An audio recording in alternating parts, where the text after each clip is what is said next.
Though I'll tell you, I'd rather deal with someone honestly self-interested than hypocritically altruistic any day. You know, you can deal with a greedy man because you know what motivates him. And if you can make a deal with him that also benefits him, man, you're both playing the same game. And that's pretty simple compared to someone in whose mouth butter wouldn't melt and who's always working for the betterment of the human race. You have no bloody idea what they're up to or what motivates them. And so now you've come by your success by bringing joy, ironic joy, to hundreds of thousands of people or millions of people, and for a long time. And so that seems like a good deal for everyone. And if it provided you with a certain degree of material security and comfort and opportunity, then how in the world is that not a good thing for everyone? I mean, I think the world's a better place because it had Dilbert cartoons in it by quite a substantial margin. Yeah, my first ambition as a child was to become a lawyer. Well, my first ambition was to become a famous cartoonist when I was about 6 years old.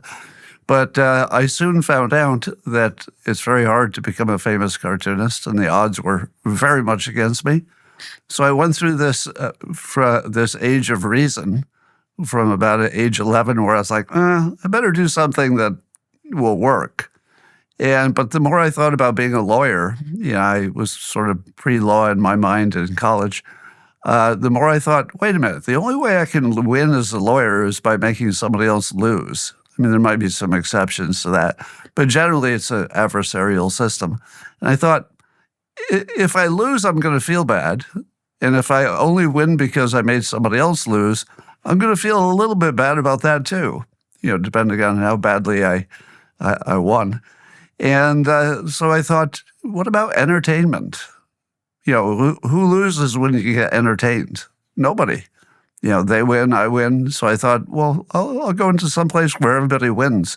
So that was both for my mental health, but also there was a moral dimension to that, which is I just couldn't build a life around winning. I also thought, what if I'm really good at it? If you're really good at being a lawyer, in some ways that's the worst case, because you're getting off guilty people, you're prevailing where maybe the facts were not really completely on your side. So being a great lawyer would feel a little bit sketchy to me, but being a great cartoonist, if you could ever get there, would just be all plus. So I chose wisely in the end. So when you were 6, you already had an inkling of your ambition.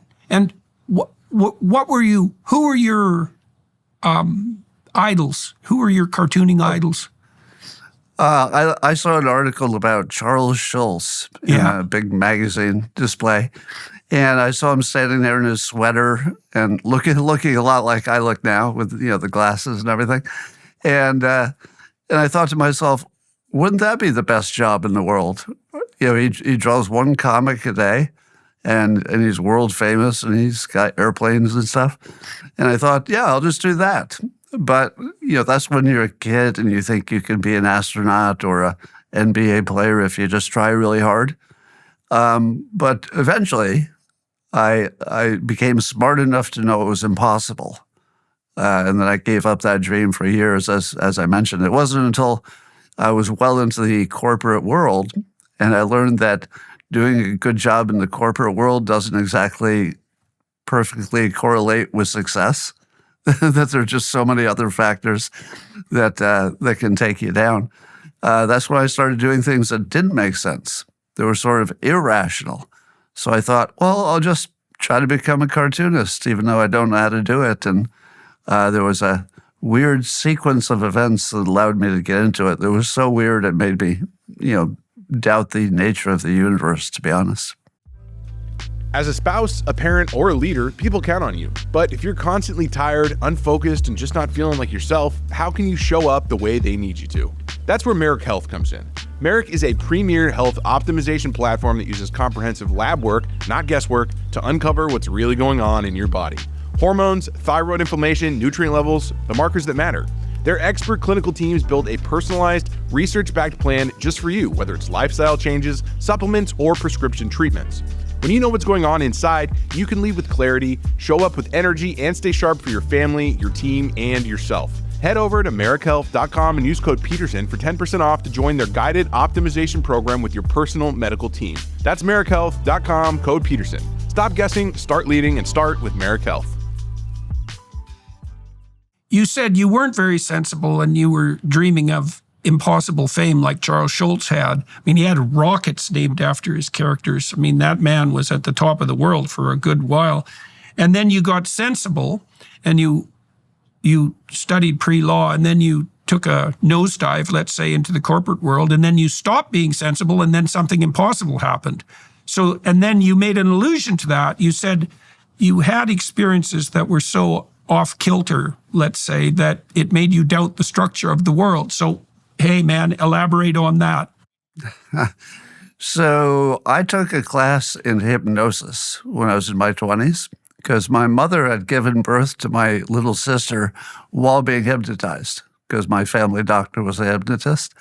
And she reported having no pain and being alert and essentially awake, but still under hypnosis, while she delivered a baby without, she said, without painkillers. Now, once I got older, I started to doubt this story, whether it was true. But in the meantime, in my 20s, I signed up for a hypnosis course. And one of the students was into something called affirmations. Now, most people have heard of it, but the way it was described to me was, oh, there's this book where if you just write down 15 times a day what you want, this magical coincidence stuff will happen. And I thought, I'm not really a believer in anything magical. But she kept saying, well, it doesn't cost anything. It's easy to try. Worked for me. Some lover from my past just appeared magically when I affirmed it. And I thought, all right, well, I'll give it a shot. And long story short, I picked some things which, according to her instructions, I picked some things which I thought were highly unlikely to happen on their own, such as a relationship that was, with somebody who was way out of my league at that time. And it happened. And then some financial stuff that just seemed wildly unlikely happened. And they were both subjects of my affirmations. But I had been warned that if I didn't pick something that was wild enough, I wouldn't keep going with affirmations. I would just tell myself, well, I guess I'm a lot more attractive than I gave myself credit for, or maybe my financial instincts are just wildly good. And sure enough, I did those things. So I said, I really got to give this the real test. And so I decided the other part of the story is the reason that my corporate career failed is that my boss called me into her office one day when I was working at a bank and said, I don't know how to tell you this, but we've been told by management we can't promote white men anymore. And I said, what? You can't, how long is this going to last? And my boss, who was a woman, said, well, we don't know, but, so I thought to myself, all right, well, I quit. So I resigned soon after, went to work for the phone company, got on the fast path to management. And then one day my boss called me in and said, I don't know how to tell you this, but the word has come down from management, and you know where this is going, that we can't promote white men. And so that's when I decided, all right, I'm going to use an affirmation to become a famous cartoonist. So I started writing down, I, Scott Adams, will become a famous cartoonist, not just cartoonist, but a famous cartoonist. And how do you do that before the internet? Like, how in the world, if you had no connection to anything, it's not like there was a cartoonist college I could get into. I didn't know a cartoonist. So one day I come home, and here's the magic part. I turn on the TV and I'm just flipping through the channels, and it's before TiVo, before any good technology. And I see the end of a TV show on one of the PBS stations about how to become a cartoonist. But I tuned in too late. I only caught the end of it, so just enough to know what it must have been about. So I quickly ran and grabbed a pencil and a piece of paper. And as the closing credits were going by, I wrote down where they were broadcasting it from and the name of the host. And I wrote him a snail mail letter. And I said, I missed your show, but I would like to become a cartoonist. Can you give me some tips? Where do I start? And sure enough, Jack Cassidy was his name. He was a working cartoonist. He wrote back a 2-page handwritten letter in which he said, answered all my questions. He said, buy this book. It'll tell you where to submit things that people would buy. Use this kind of paper because you can erase it a lot of times. Use these kind of pens. So I thought, oh my goodness, now I know what to do. So I bought the book. I got the paper. I made a bunch of comics that I thought were pretty good. Sent them off to Playboy and the New Yorker and some magazines because that was my ambition at the time. And they came back with rejections, but they weren't even personal rejections. They were literally photocopies of generic declines. We were not interested in your cartoons. So I thought at the time, well, I tried. I did my best because I really did try hard. I put lots of time into it. Put my stuff away, forgot about it. A year later, I walk out to my mailbox and I get a second letter from Jack Cassidy, the original advice I'd gotten. And I thought, uh-oh, I didn't even thank him for his advice, because I suck. I just sort of used it. And a year later, he's writing me a second letter. And I thought, what is this about? And I opened his letter and it said he was cleaning his office, and it came upon my samples I'd sent him a year before. And he said, and this was the same advice he gave me on the first set of advice. He said, I just wanted to make sure that you hadn't given up. And that was the only reason he wrote. There was no other agenda, didn't ask for anything. He just said, I want to make sure you didn't give up. And I thought to myself, well, what is he seeing that these other editors are not seeing?